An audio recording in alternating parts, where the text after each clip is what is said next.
Everyone, welcome to tonight's Constitutional Conversation.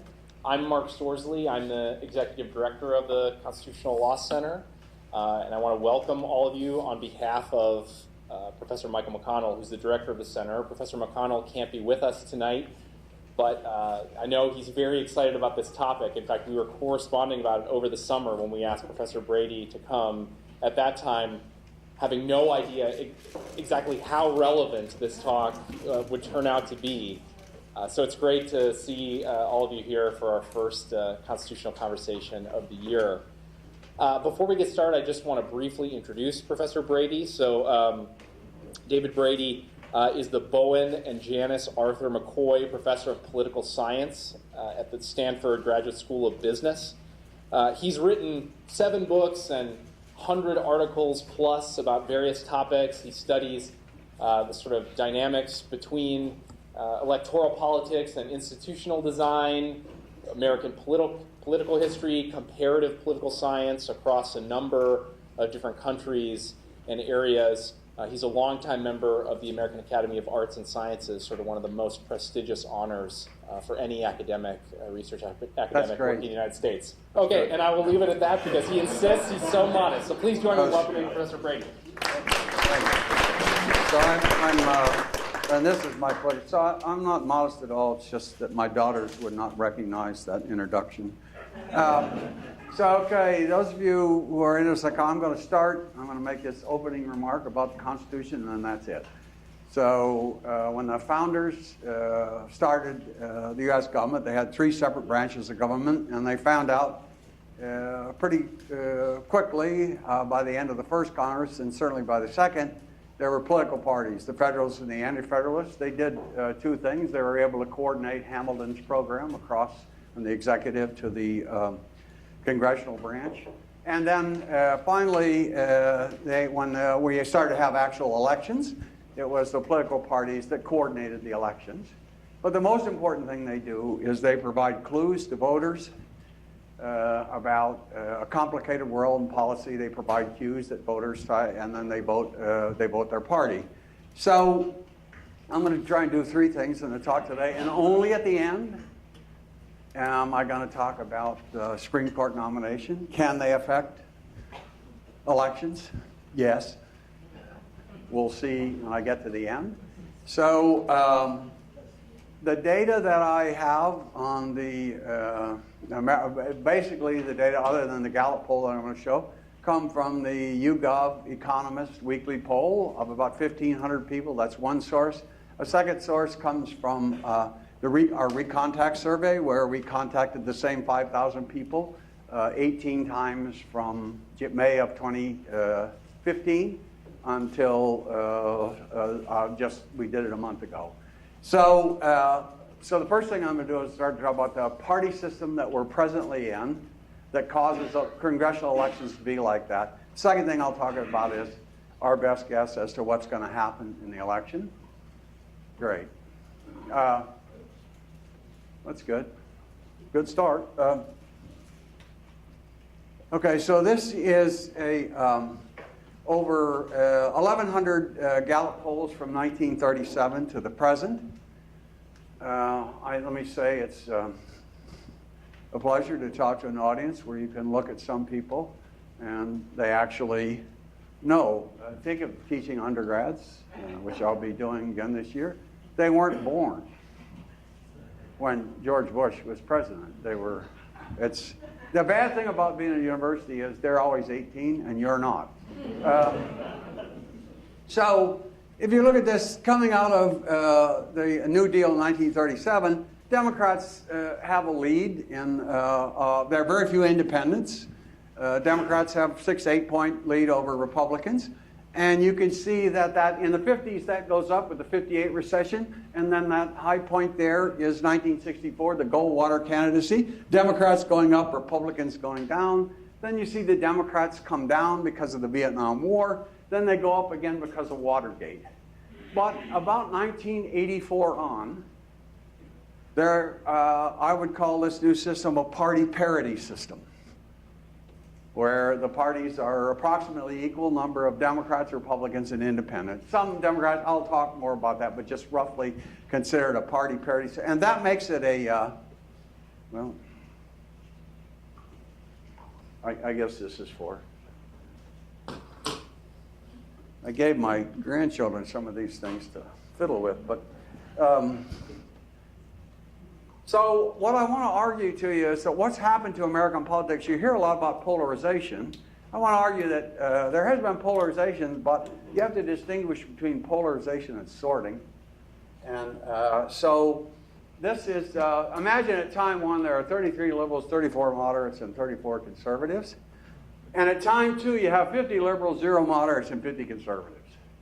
That's polarization. That's when there's no middle.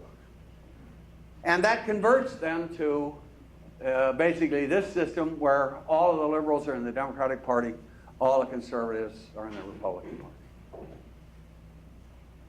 But party sorting is different. The parties sort. So note at time one here you got 50 liberals, 25 moderates, and 25 independents are moderate. And now if you look at time two, the Democratic Party has more liberals, some moderates. The Republicans have more conservatives. It's not that the distribution of liberal, conservative, and moderate has changed. It's that they've sorted. Democrats, liberals have become Democrats. Conservatives have become Republicans. Doesn't mean there's not as many moderates. So one thing that people say, so now first thing I want to do is show you when this happened. And it happened during that, when I showed you the earlier period in the 80s. Here's from 1980 to 1990. And the claim was, gee, all that happened from 80 to 90 was the South went Republican. Well, that's true, it did. So did New England, so did the border states, so did the Mid-Atlantic, so did the Midwest, so did the Plains, so did the Rocky Mountains, Pacific Coast, and the Southwest. And I don't have time to go over it, but if I showed you by age cohort, by anything you wanted to look, by education level, the switch was across the board to the Republicans and away from the Democrats. Why was that? Because here's the Gallup poll charts, but if you look, starting about 1984, you see that from 84, mid-80s on, the number of liberals that became Democrats is big. But here's what really drove the change. In 1980, 41% of people who identified, you ask people normally, think you either yourself as a conservative, a liberal, or a moderate. 41% of people who said they were conservative were Democrats. They sort themselves out of the Democratic Party and they move into the Republican Party. And that's what you mean by the sorting. So, and here's what happened. By ideology, this is 1980. Now, it says red there. Now, what happened is I made these slides myself. If you had a graduate student, they could actually make them red, but it was good enough for me. So call that red, which is as red as I'm going to get it. So if you look at liberals, this is 1980, just for Reagan. You can see that among people who said they were liberals, there they were, but about 30% of people who said they were liberal were Republicans. Nice to have an audience that can remember. There were liberal Republicans, Scranton, Rockefeller, etc.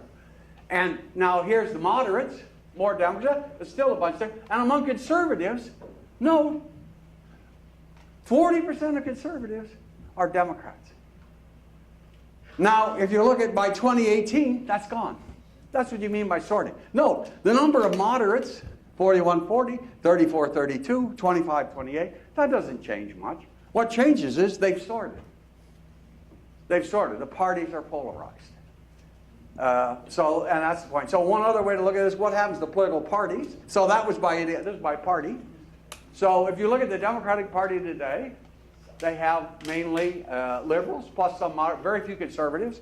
Look at the Republican Party, all conservatives, very few moderates, no liberals. And among independents, you have many more moderates. So the bottom line is that's what sorting means. Okay? Now, that means I can go over these pretty quick. There's no decline in moderates. This is data from 1974 to the present. This is the American National Election Survey, done every 2 year, every 4 years. No decline in the number of moderates. None. People say they're moderate. People say liberal, conservative, not much change. Now here's issue centers. Here's 5 issues. Jobs, military spending, insurance, services spending. And 1 is the liberal response, 7 is the conservative response. And note, people are still centrists. Now if you want details on exactly what that means, I'm happy to send them to you. I'm not going to spend a lot of time on that now. Now what about abortion? Well, here you are, 1975 to the present. So the blue line is legal under any circumstance. The red line is illegal always and legal only under certain. Well, there's a huge change there, isn't there? Whoa, you look at that line and go, my God, what a change. Not a change. In 1974, Republicans were close, well, the average Republican position on that was legal. They were closer to underserved. They were more liberal than Democrats. By 1984, that had flipped. But it didn't mean that the number of people who hold those positions has flipped. Well, what about activism? Whoa, look at that. Number of people who attend meetings or rallies. That's a huge trend, right? Well, your academics take that article and you could regress the hell out of that and not show a trend. It's flat. Average people don't do that. Gave money to a campaign. Ooh, huge difference there. Now, 76, why the peak? Because that's when they changed the law, which allowed people to give smaller amounts, $2,500, Emily's campaign, so on. They changed the law. That was the peak. So that party system, the new one where the parties are polarized, has 5 consequences. Much more partisan voting in Congress. Elections are more competitive. Presidents are dividers, not unifiers. Partisans of both parties misperceive the other. And it's an era of unstable majorities. 1. Okay, so imagine this is the most liberal Democrat. It's the most conservative Republican, most liberal. Well, they could fall like that and not touch each other. They could touch at 10. Some of them could touch at 10, some of them at 25. Okay, that's the point of this. So here are roll call votes from 1857 to 2000. And note, this is the House of Representatives, Democrats and Republicans. You can see the blue line is the number of people overlap with the other party at 10%. That's 25, that's 50. You can see significant numbers appear. And by the end of this period, by the end of 85, 86, that's gone. That's an era of the conservative coalition. Northern Republicans, Southern Democrats, so on and so forth. This is the Senate. Now, the only difference in the Senate is you see that in the Senate it started in the 20s. And the reason for that is because after World War I have to tell my students, I was not present. I read about it. After World War I, agriculture did not make a big rebound. And the result of that was some Republican and Democratic senators were pushing for legislation like was ultimately passed in 1933 by Roosevelt, legislation to boost agriculture. So there were Republicans for it, like Gilbert Hagen, and senators from Montana and California for agricultural support. So it peaks there and then goes away. So there's clearly more partisan voting. Here's another way to look at it. This is the Jack Kennedy's first Congress. That's the overlap. Here is Barack Obama's first Congress, and you see it's split apart. No, there's no, it's partisan voting. So here's elections between, excuse me, I have a cold. I'm hopefully getting over it. And between 50 and 92, the average presidential election in that period was 10 points plus. If you throw out 64 and 72, big landslides, as you know, still 8 points. 5 of the 11 were won by 55% or more. 8 of 11 by 50% or more. In the present period, the average is less than 3%. In 2, the popular vote winner lost the election. The popular voter lost the election, and 0 have won with 55%. That's closer. Now, look at the House of Representatives. The average House in this period had an 85-seat advantage to the Democrats. 5 had 100-plus Democrats. 20 of the 21 were Democrats. The Senate margin was 57 to 43, 34 or 42 years. And in, I think, 7 of those, the Democrats had 60 seats or more. Now, at the present time, the average margin is 35 seats. House won 10 of 12, and the Senate is 53 to 47. So elections at any level are closer. Now, that is an important point. If you were a Republican in the United States House of Representatives in 1994, you or no one in your party had ever been chair of a committee. No one had ever been majority leader. No one had ever been speaker. Democrats had controlled the House of Representatives for 40 years. So if you were a Republican, like Michaels of Peoria or Barbara Conable of Rochester, how did you have influence? Well, you knew you were going to be in the minority, so the way you had influence was you got along with the Democratic chairman and moved policy however you could. That's gone. In the new Congress, everything is so important that the incentives to cooperate are not there, because if you don't go along with your party, then you could cost us the election, you could cost us everything. The pressure is on members to stick to the party line and not in any way to cooperate with the other party. Now, this measure is disunity, and it goes like this. Imagine that, say if we're in the Obama era, and the president, you ask Democrats, how's Obama? Do you approve of his job? 92% say, yeah, I approve of Obama's job. Then you turn around and ask Republicans, well, do you approve of Obama? And only 20% do, 92 minus, so the score is 72. The score is the difference between what the president's party and the others. So we have these scores back to Franklin Roosevelt. Here are the all-time leaders. Obama, Bush, Bush, Obama, Obama, Bush, Obama, Obama, Bush, Obama. And now the new leader, 1 and 2, is Donald Trump. So of all the presidents from about 38 on with Roosevelt, these are the disunifiers. Nobody else is anywhere near that high. Okay, so here's my favorite. This is inaccurate partisan. Republicans believe that 38% of Democrats are lesbian, gay, bisexual, or transgender. 36% of Republicans believe 36% of Democrats are atheists or agnostics. Democrats believe 44% of Republicans make more than $250,000 a year. And 44% of Republicans are senior citizens. So when the parties are polarized like this, you get perceptions of the other party that are highly inaccurate. Here's my favorite. This is data we collected from the Gallup poll. This is percent believing the economy is getting bigger. The orange line is, yeah, see, these are better because a graduate student did them. Oh, it's true. Blue's blue, red's red. So the orange line is what happens to the Dow Jones, that line. The blue line is Democrats saying, oh, the economy's okay. The red line is saying, Republicans saying the economy's okay. And the other line are the independents, which is the only one trying. So amazingly, in October 27th of 2016, there were only 16% of Republicans thought the economy was getting better. Miraculously, 2 weeks later, it was 80%.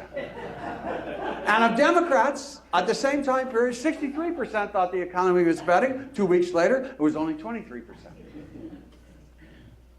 So you have this partisanship. But so one key to remember is, while the number of partisans feel like that, the number of independents has grown. And independents don't particularly like either party. So the new party parity system is two-part.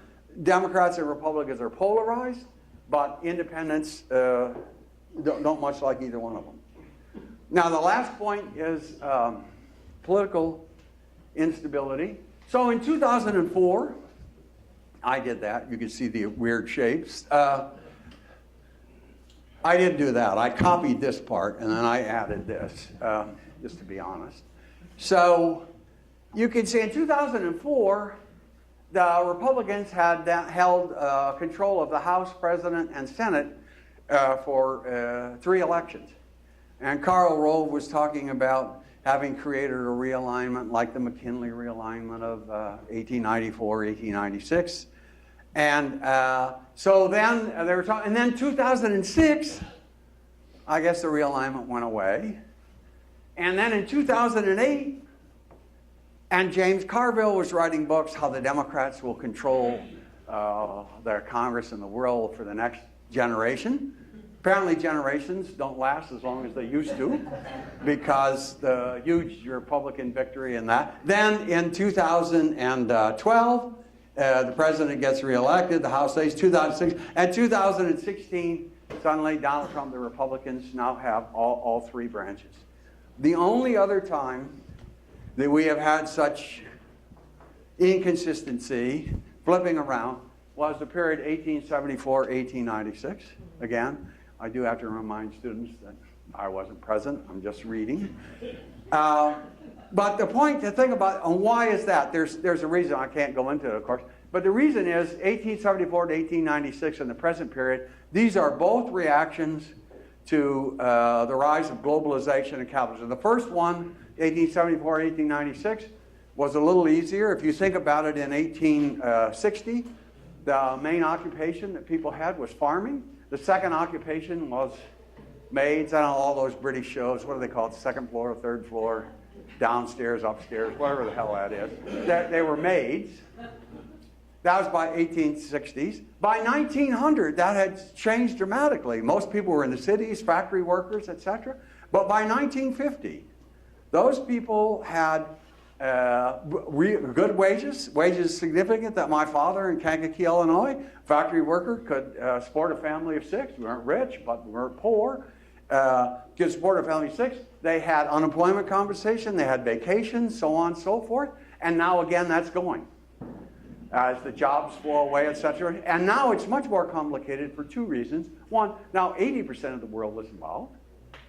So you're not competing against a smaller set that you were in the first place, you're competing against the rest of the world.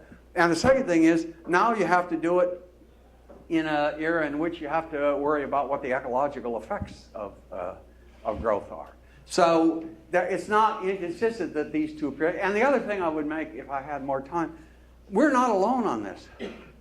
Look at Brexit, look at Italy, look at the rise of populist parties across Europe. In Denmark, all across the world. It's not unrelated to what happened in the United States. It mainly has to do with what happened to jobs and what happens to those areas. And I can't go into that because it's not fully part of the topic, but I'm going. So now, having said that, then the question is, no one believes 2018 will be a red wave election. So the question is, will 2018 be a wave election? I'm going to define a wave election as any time 30 seats or more change hands against the incumbent president's party. And so that's my definition. So if you look at key kind of indicators, 94, 2006, 10, and 18, if the president's popularity is below 50, that's not good for the incumbent president's party. Generic ballot question, it's up to about 8 now.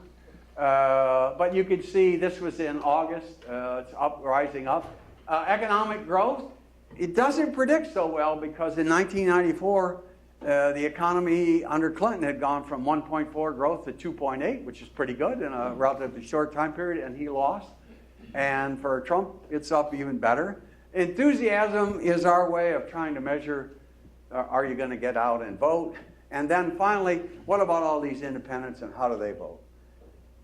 So only 3 things matter in predicting congressional elections off year, and they are: 1, what's the margin of the vote? That is, how will Democrats vote, how will Republicans vote, and how will independents vote ultimately? And 2, exactly how many Democrats, how many Republicans, and how many independents there are, because then I know how many of each there are. So if there's more Democrats, then if the Democrats have a large margin, then they have an advantage over Republicans. And finally, and this is the worst, who will turn out to vote?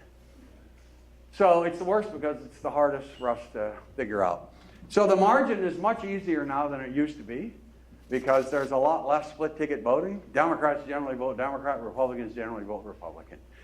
And the second, measuring the number of Democrats and Republicans and independents is ridiculously easy now because we have a poll every week of 1,500 people. I can average it across Pew, so there, I can move by moving averages. That's not so much of a problem. The problem is who's going to vote. Okay. So here's party identification in 2 years. No, so here's the 3-point with leaners.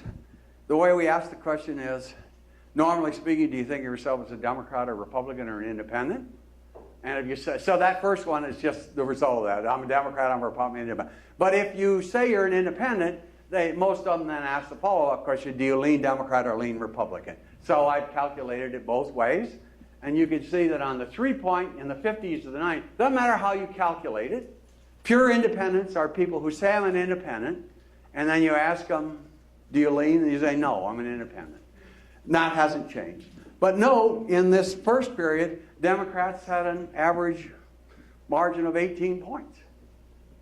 It made it hard for Republicans to win elections. Post-1990, the difference is 6-2 and 6-8. So it's a lot closer. So that's the first thing to remember. That's the party parity thing.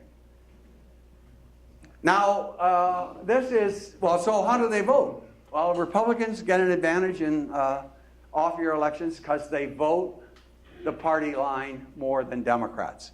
So this is strong Democrats, weak Democrats, and you can see that in the post period, the numbers are up, but look at the numbers for Republicans, 8, 5, 14, and 23. So what happens is the difference, the advantage the Democrats have in identity disappears a bit because when Republicans go to the polls, they don't split their tickets as much. And then here's turnout. And what I want to mention is the turnout. So turnout's key in these things. So there are three elections post-90 that are wave elections, 30 seats, 94, 2006, 2010. From 1932 to the present, there have been nine off-year wave elections. 6 in the period from 32 to 90. And of those 6, only 1 changed control of the House of Representatives, 1946. Democrats had such huge majorities, so in 58 and 74, they gained seats. In 38, they lost seats. But the control of the House didn't change. Every election in this new party parity system of wave elections has changed control of the House of Representatives. So here's the turnout. In 1994, this is Republican turnout, 75, strong Republican, 52, 66. Note for the Democrats, more Republican, many more Republican. So the Republican win in 1994 was basically a result of their turnout was much higher than Democrats. And independents voted, about 34% of independents voted, and they split their vote 50-50. The Democrat win, note the Democrats 65, 55, 61. Note it matches the Republican, even exceeds it, which means given that the Democrats have an identity advantage, it gets a little bigger because they turned out more. And then of the 44% high turnout for independents post-90, 62% voted Democrat. And in this one, same thing, 63, 52, 60, more turnout among Republicans, and of the 33%, they voted 60% Democrats. So turnout is really critical in this. And here's turnout. So when I say partisan strength, we have 3 categories: strong Democrat, strong Republican, weak Democrat, weak Republican, and independent, lean Democrat, and finally independent. So note that strong partisan turnout, actual turnout, Republicans generally turn out more than Democrats. Whether they're weak, the same thing, and the same thing is true of leaning partisans. So the fact that the Democrats have a lead going into the off-term elections is offset by the fact that Democrats don't turn out as often and they don't vote party as often. So that makes elections very close. And then everything hangs on. Okay, so then we wanted to, so this gets a little technical, but excuse me, what we wanted to do was, we got a good data set back to 82, which we created ourselves. So nobody had a very good data set, but the data set on turnout and off year only goes back to 82. We might be able to get it back to 74, and that's due to new scraping technology. So if you go into booths you can see the thing, and then you get a thing to read it and convert it into numbers. We didn't have that before. So this is based back to 82. So what we do is we take presidential approval, and we take, what do you think of the economy? Is it growing better or not? And we use those two to predict turnout. And it turns out that doesn't do too badly for us. And so this is strong Republican turnout. We got that pretty well. Democratic turnout, not bad. Weak Republican turnout, we're great on that. And now we want to do, so I've got a measure of turnout, and I'll show you the table, and you can have these slides. So then all I have to do is, if I know what the predicted level of turnout will be, our estimate, then I just look and say, well, how many Democrats are there in strong, et cetera, and what do they say? And we have the data from the generic vote. It says how they're going to vote. The generic vote question says, if the election were held tomorrow, would you vote Democrat for the Democrat or Republican? So we know that. So then all I have to do is multiply. And when I multiply, so the first one was we thought we'd check it to through 2014, not bad.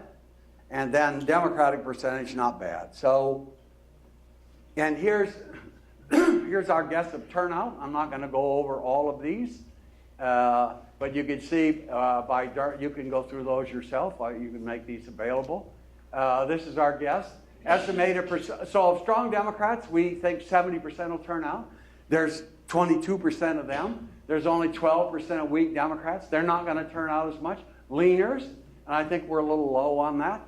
And strong Republicans, we're low on that because they don't, and the reason we're estimating that is because they don't approve of the president as much as they used to. And secondly, so when you look at those approval measures, there are several ways to do it, but they don't approve of the president as much as they had before. And the second thing is the state of the economy. That's our best guess. So then we just multiply it out.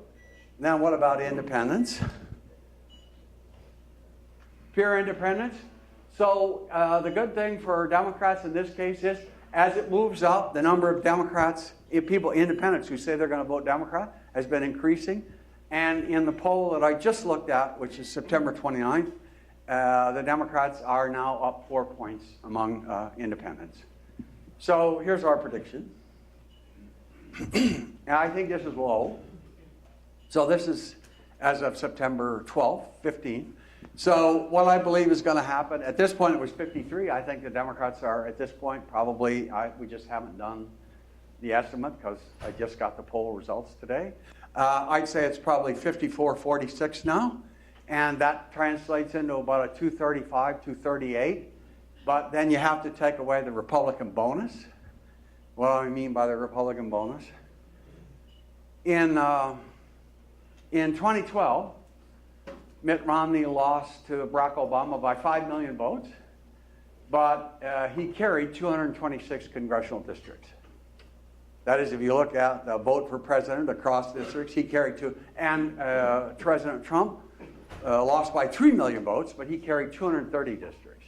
So that's a combination of the fact Democrats are concentrated in particular areas. They have a lot of majority-minority districts, and so the result is the Republicans' efficient voting helps. That's not me, is it? Whatever. Well, there's a cricket in here. So here's another way to think of this. In the 2016 vote for Congress, the Republicans got 50.6% of the vote, so they get 55.4% of the seats. That is an advantage of about 5 points. So we have to estimate what that'll be. The way other people estimate it is they take a look at the competitive districts, like Charlie Cook and others put together, and then they try and oversample.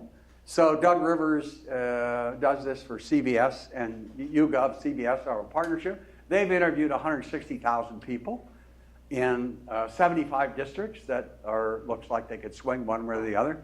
And they have, we're only 0.2 of a point off on what the percentage of Democrats will be. We both think there's about a 0.75 probability that the Democrats will take the House, and that's as of about 10 days ago. We haven't updated it. Okay, then I actually think these numbers are a little low for Democrats. Why is that? And so here I have women who are registered voters. And note that Democrats approve, but note that 14% of Republican women do not approve of Donald Trump. And most importantly, independent women don't approve of Donald Trump. And women have, since 1954, every off-year election, there are more women vote than men. On average, it's about 51.2. Let's call it 51.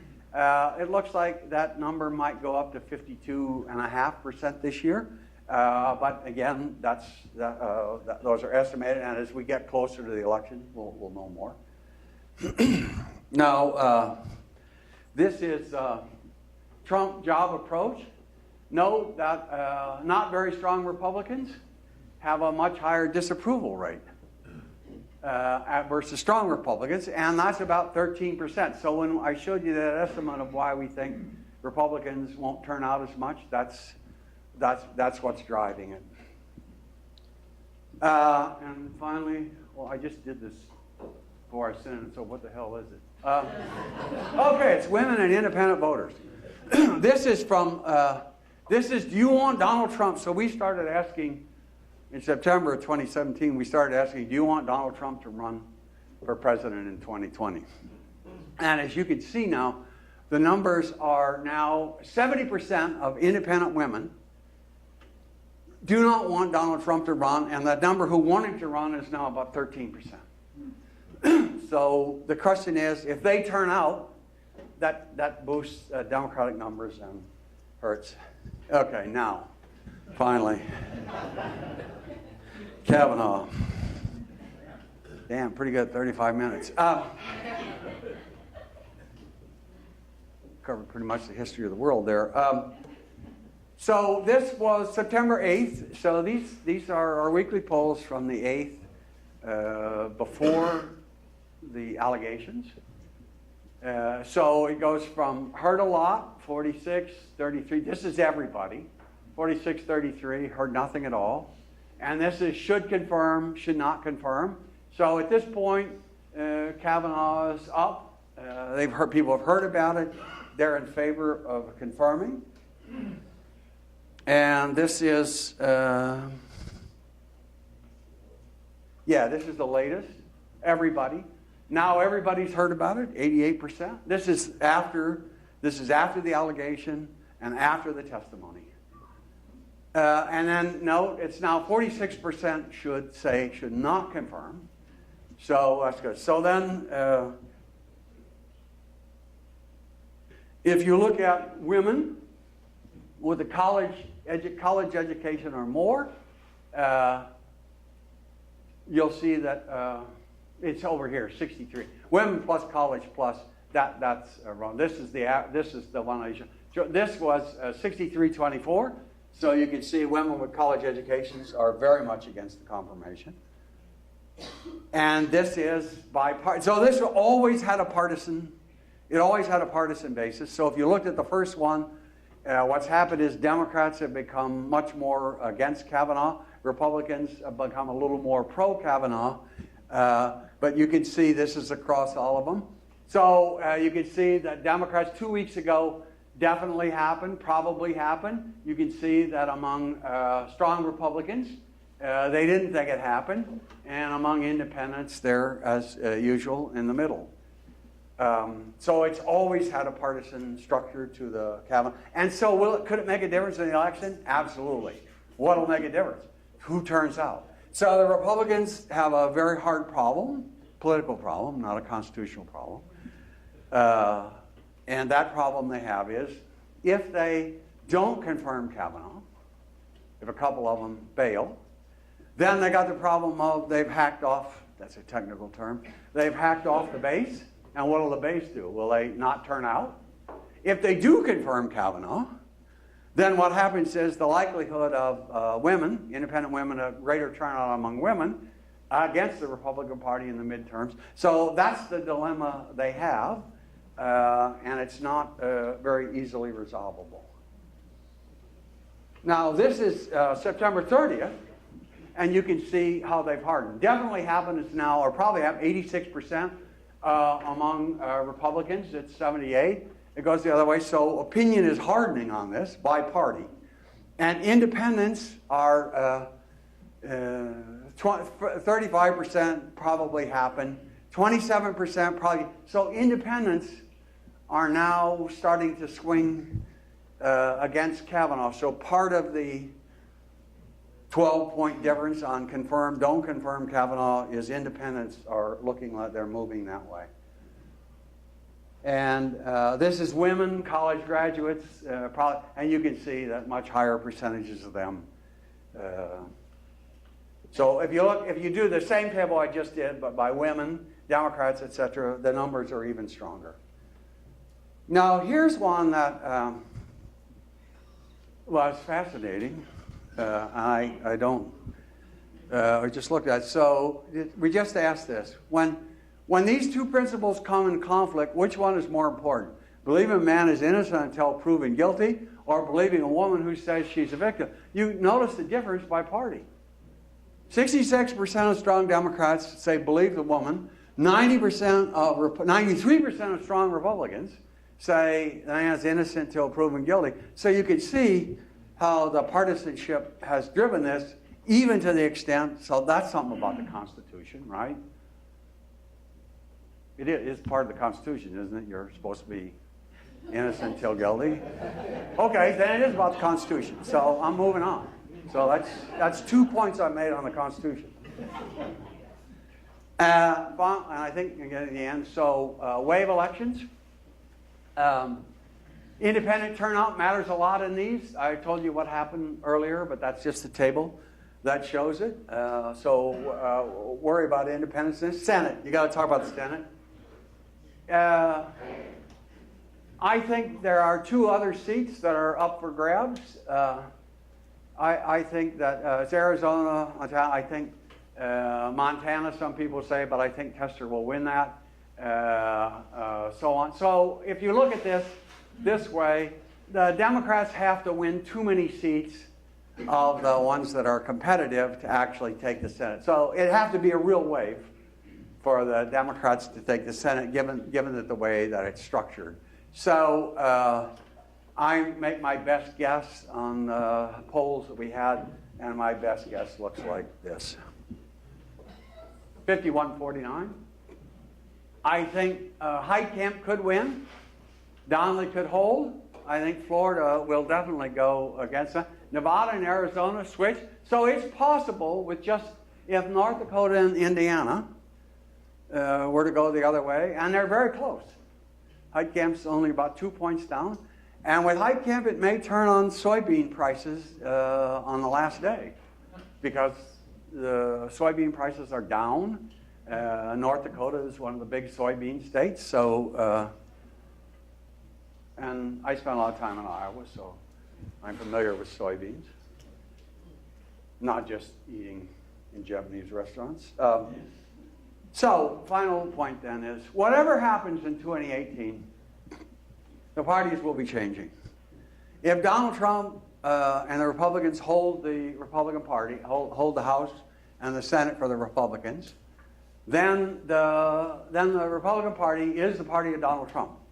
And that's a much different party than the old party of free trade, so on and so forth, free limited government, less expenditures, because actually the people that Trump brought into the party are big users. So I don't have it here, but we just ran in the Recontact survey, those same 5,000 people, we ran a survey that had them 4 major programs that are contributory. Social Security, Medicare, Social Security disability insurance, and unemployment compensation. And then we ran the next big 4, Medicaid, food stamps, WIC, and TANF, which is temporary aid to needy families. Those are non-contributory programs. Who uses more? Now, it's true that Trump voters use a little bit more of the contributory programs, but remember, the contributory programs don't pay anywhere near what they pay in. So if you're an average couple and you retire in 2020, average income, you have paid $500,000 into Social Security and Medicare, and you will get out if you live to just the normal, you'll get out $1 million. So when we looked at that data, actually 79% of Trump voters were affiliated or used one of those programs, and only 70% of Clinton voters did. That's probably an age difference, but it doesn't matter. There was no real differences. So the Republican Party will, if they lose the House and or the Senate, then I think the establishment Republican Party starts to go after them and say, you didn't do the job, we have to, and so that'll be a battle. For the Republicans or the Democrats, that battle's already started. Ocasio-Cortez, Sanders-Warren versus Biden, Clinton, Connor, Lamb, that's already going on. And the parties, there'll be a battle for the souls of the parties, if you can say parties have souls. So this is United States ideology of candidates who won their party. So you can see Republicans got a little further right, Democrats got further left, but they're not really that far. Most of the Democrats who won the primaries in 2018, who were of the Sanders-Warren faction, 94% by my calculation, won in districts that are not going to go Democrat. They're Republican districts and very small Democratic vote. So the Democrats moved a little to the left, Republicans a little to the right, but they were already pretty far left and right. So you can see that. And then finally, what sort of Republican candidates made it through the primary? This is amazing. This is a problem Republicans had, was even if they didn't like Trump, they were in a situation where if they hacked him off, he could beat him in a primary. So of the 34 primaries where there were positions, he won 31. The candidate he backed won 31 of the 34. Okay, so, and then Howard, to quote a famous politician, a week is a long time in politics, and I'm done. That's it. Yeah, the end. Okay. 16 minutes for questions. I don't want any hard questions, nothing about the Constitution. Yeah, you heard it. You heard it. It's a Constitution-free zone tonight. Just kidding. Feel free to ask questions. If you would, speak up so everyone can hear you, and maybe Professor Brady can repeat the questions. Well, it depends. I have hearing aids, so I'll do my best. Okay, and yeah, let's start. Hi. Hopefully I'm talking loud enough. Okay, yeah. So at the start you were talking about sorting parties by ideology. Yeah.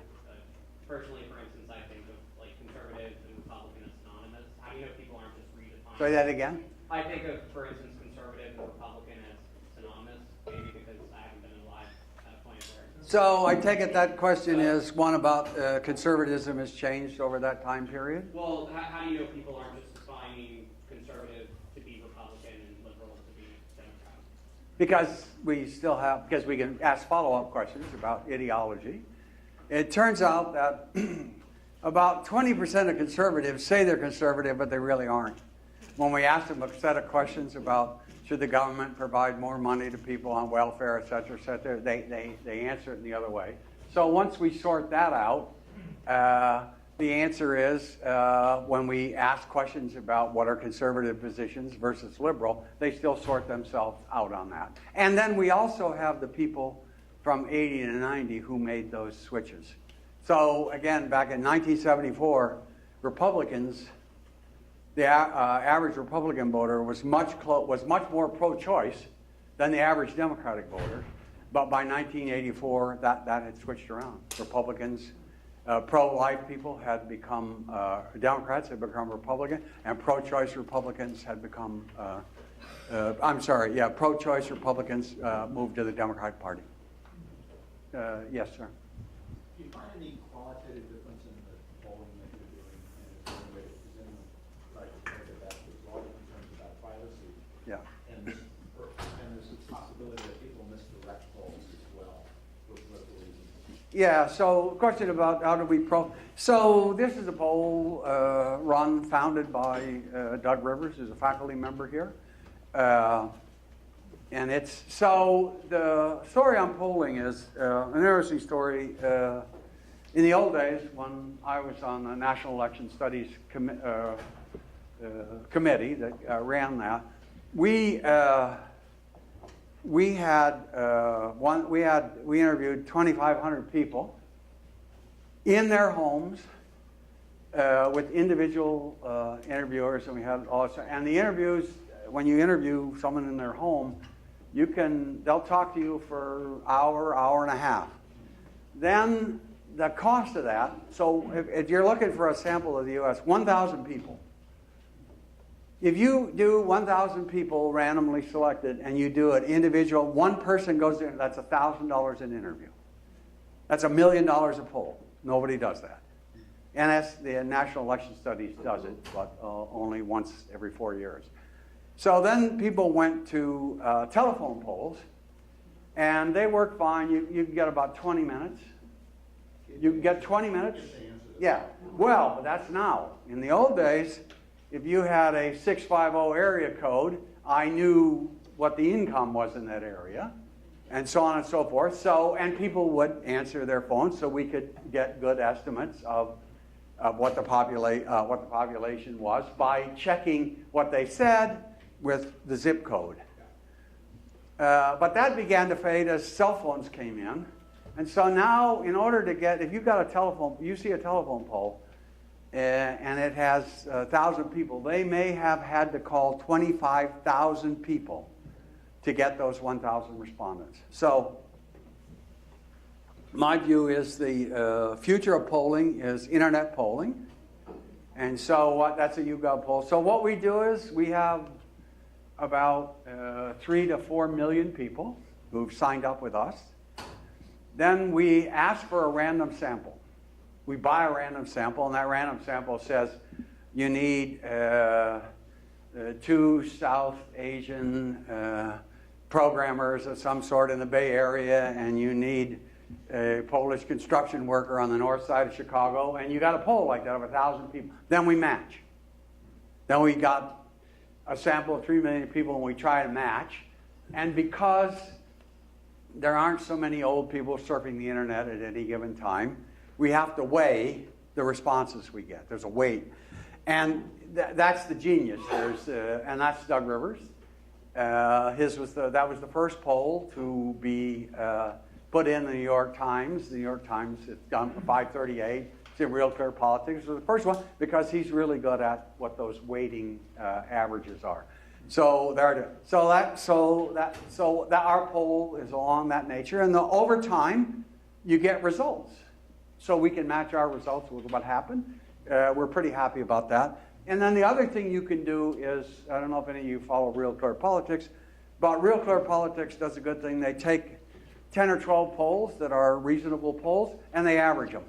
And that's a good thing to do, too, because what errors in our poll errors in your poll. If we average them, they tend to get out. So I don't think that's much of a problem. There is the weighting problem in that, but that's pretty much it.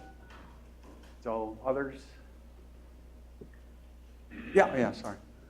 So one of the narratives after the 2016 election was that Republicans turned out for Trump because there was an open Supreme Court seat. So first, that's a two-part question. First, do you have any exit polling or kind of post-election polling that supports that? And then second, none. Okay. Well, we do have polling. So we ask people. So the question is, 2016, many people, the press, and people play at law schools and professors, they play all that up. But for the average American, they don't care at all. So if you listed Supreme Court judge appointment, it would be less than 2%. The average American wants to know the economy to do better, et cetera, et cetera, et cetera. Look, it's like if you watch, people watch CNN, and so my liberal colleagues are worried that, oh my God, Fox News is so popular, blah, blah, blah. You know how many people watch Fox News? Biggest number? What is it? 2.7 million. Then my conservative friends, they worry. Jesus. MSNBC, Rachel Maddow, CNN. CNN has on average about 800,000. Anderson Cooper's about 650. And Rachel Maddow's 3.1 million. Now, any of you know who Jerry Springer is?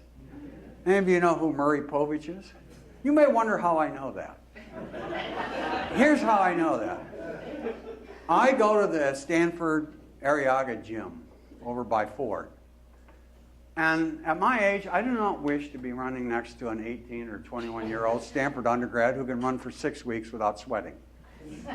So I go at 10:30 in the morning. I have earphones. Guess what's on? Maury Povich, Jerry Springer. They're really trashy. But I looked them up. They have more viewers than any of those news programs. So the American people are not the way they're portrayed on this. They don't pay that much attention. They're more interested now in the thing. You can see it build up. But the answer is, in terms of the Supreme Court, I think it was 2%. For our post sample, we listed about 50 things, and it was about 2%. Not that it's not important now, as you can see, as it drives the partisan divide. But it's not on any original list that people would have. Yes? So I have two questions. The first question is... one at a time, please. You showed a fairly flat curve of contribution to Yep. political parties. Yep. Does that reflect the money going to PACs? We look at money going to PACs, both of them. It does not increase. What happens is the amount of money goes up. It doesn't go up that much more than inflation over that time period. But it is true that people are giving bigger and bigger gifts, particularly because of the PACs. And the PACs, I cannot give you a chart like that for the PACs for the reason you know, because they don't have it listed. So I cannot give a definitive answer on that. So there's more money coming in because of those PACs, fewer people, more money. But the average American, it's not a case that the average American is suddenly getting up and contributing money. It's whatever rise there is like that's driven more by the big PACs. And we don't have that data because it's not public. So there's a shadow curve. Yes. Yep. But that curve, I'm just trying to explain the average American, the people giving how much they give. It's not increased. Second question. The second question. And the only reason I don't want to is because I can't remember that long. The second question is, has the number of people that don't vote changed? Say that again. The number of people don't vote. That do not vote. Has that percentage stayed flat over the last decade or so, or has it increased? The big thing on voting is registered voting. If you're registered, about 75 to 80% of people who are registered vote in presidential election. Falls off 25% or so in off-year elections. Mainly falls off to the disadvantage of Democrats. So in a presidential election, more minorities, more women, more young people. You may remember 2008 around here, where there were all the Obama supporters. And I mean, I remember going to the polls in 2008, usually I live on campus, so you can go to the poll anytime before noon, and you're not going to run into any students. They're not up.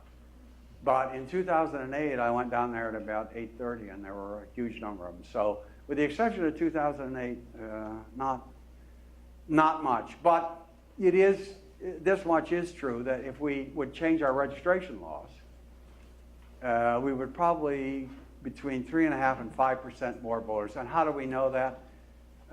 The one useful thing I've seen out of Facebook, I'm not on it as you can tell, I believe friend is not a verb. So to friend. So the bottom line on that is there was a survey in 2012. There were 800,000 people on what they call trending, asking where could we vote if we could vote. And it turns out that there's a bunch of states, North Dakota and some other states, that have same-day registration. So on the trending stuff, we found out people who said they voted and they didn't vote. And so we have a really good estimate, which would say you could get as much of a 5% increase in turnout if people could register the same day. So that's now, And we already have some states that do that, so that wouldn't be terrible. Okay, other, yep. Will you ask any questions about if everybody had mail-in voting, what difference? If anybody had what? Mail-in Oh. what difference that would make? We have not, but we do have some evidence on that. So we have Oregon mails everybody a ballot, and there are 3 or 4 states that do that. It did not increase turnout, but it made it a lot easier for people to vote. So it's very popular in the states where they have mail ballot voting, where they mail everybody in the state. But it did not increase turnout by anything that was statistically significant. Because people are going to vote, I think is the point. I'd like lots of people to vote. In order to do that, I'd have to have a poll that would say it wouldn't change the party preference. Could you come up with Say that a again. way to do Say that. It seems to me that Democrats and Republicans would both vote for more votes, but not if it lost them percentage. And I don't know how to propose that. Well, there is an easy compromise on this in the sense that we have the technology to wipe voter registration things clean if people have been there 20 years. And on the other hand, so the compromise would be then the Democrats would allow cleaning some of the voter registration lists if the Republicans would drop some of their requirements for driver's licenses, et cetera, et cetera. And in a couple of cities, one of about 150,000, that compromise was reached, and everybody was happy, and it did turn out, went up a little bit. But it's hard to get that compromise at any serious level because it depends who you're talking. If you're talking to a Democratic group, what's happened is that all the voters are repressed by Republican technique. If you're talking to Republicans, well, the only reason they lost elections is because of all those Democrats. They let everybody vote. So, yeah, it's kind of like, I'm done. Do you see any change for the future, given that the last number of years, the party polarization is what it is? How is that going to alter going forward, or are we going to be stuck with where we are, forevermore? Well, no, I don't think so. It has, there's mechanisms. So I think most Americans, so if you ask people, are they happy with the party system? The only people happy with the party system as it is are strong Republicans and strong Democrats. They like it. Weak Republicans, they don't like it. So, and the number of independents is not insignificant. They don't like what's going on. They prefer kind of, I believe, more centrist solutions. So why don't you have candidates like that? Well, first of all, it would be useful to build a third party. So here's my view. We now have created European-style political parties that are ideological in their sense. We didn't have that before. We had parties before that had liberals and conservatives. The Democrats were more liberal, but the Republicans had some liberals, so there was cross-parties. We now have parties like the European system, and we have only 2 parties. And we have a country, so if you look at France, they got 7 parties, 8 parties, 3,000 kinds of cheese, so on and so forth. De Gaulle once said, how could a country that has 3,000 cheeses have 2 parties? So what that means is, in the United States, we have only 2 parties, and we've got a distribution of opinion. So, here's the way I make that point to students. You say, gee, suppose there's a restaurant. And my wife and I go there every week. And every week I go in and there's 2 things on the menu. Vegan, steak. I eat the steak, she eats the vegan. After 3 years of this, what would you say? He's a carnivore, she's a vegan. Imagine the next week there's salmon on the menu. We both choose salmon. So at this point, my view is the parties are polarized. We got this and we got that, and that's what helps account for all the flopping. You get the Democrats come in and they go too far one way and then it flips back. Then the Republicans come in, they go too far the other way, it flips back. So you do need something, but I think the real problem is we have European-style ideological parties, and we need a couple more parties to represent and that's hard in the American. It's hard in the British system because we have single past the post. Think of the difference. I'm finishing with this because I'm hungry and I didn't eat. And my wife made sand dabs, which are damn hard to get these days. So think of it like this. So imagine that the public opinion in the U.S. and France wasn't that different. Some differences. But look at what happens when you have a system like the French. You get Macron, who sets up and has a party take over and can make real changes. And in the U.S. and in Britain, you can't do that because of the single past the post system. So it makes a difference what kind of a electoral system you have, and there's change on the forefront, but I wouldn't count on it happening. No, but there's going to be change in the political parties and what they offer. There'll be a real battle there. Okay, thank you very much. Thanks a lot.